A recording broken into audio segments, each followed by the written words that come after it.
All right, so in this particular case, it looks like you had an oil leak somewhere here, right? You see that? Yep. Everything else is clean except for right around there. So this is what I recommend. Take this O-ring out, take this sensor out, and you can use brake clean or diesel over there when you have just this by itself. When it looks like this, when it's just this piece, right? Where it's just like a piece of, I don't know, I think it's like, you know, pot metal or aluminum or something like that. It's just nothing that you have to worry about, like this sensor getting brake clean or diesel on, right? You can, what's your phone doing? I have no fucking clue. Stop hitting stuff.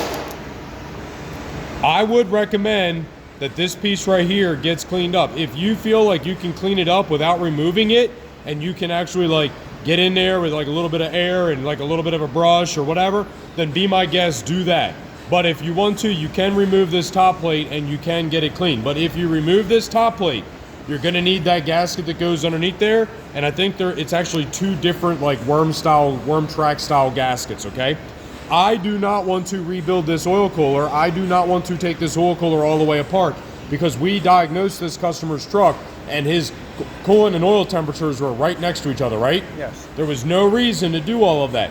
I should be charging him for the blue gasket that goes underneath of here. And if you decide to take this guy off right here, we'll need to charge him for that gasket. And then obviously the same thing for this guy right here. You can charge him for this gasket.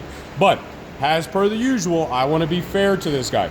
I don't want to charge him like 80, 90 bucks, whatever it is, for an entire gasket kit when he only needs $20 worth of gaskets. I also don't want to charge him $400 for a oil cooler when he doesn't need an oil cooler. We just drove the truck. Everything was fine, right? Yes. So there is a blue gasket underneath here that you absolutely have to replace. And then up here, I see that there was evidence of an oil leak. Now that oil leak could have came from the turbo feed line. It could be coming from right here. It could be coming from right here. You're just gonna have to use your best judgment on this, okay? Okay. Reminder, this entire top plate, if that is what's leaking, which I don't think it is, but let's say it was, you have to remove the intake manifold in order to change that. You do not have to remove the intake manifold to change this O-ring, this sensor, or this O-ring. You understand? Yes. So this one right here is the one that's a pain in the ass to do, and it requires the removal of the intake manifold to do. Obviously, the oil cooler itself also requires intake manifold removal to do, right? Yep. Keep that in mind. This guy just got an oil cooler 6 months ago. I'm not trying to double down on this guy's bank account. If his oil cooler was good, his oil cooler was good. We want to take care of them and take care of the things that actually were a problem. Does that make sense? Yes. So I think I told you everything you need to know about the oil cooler.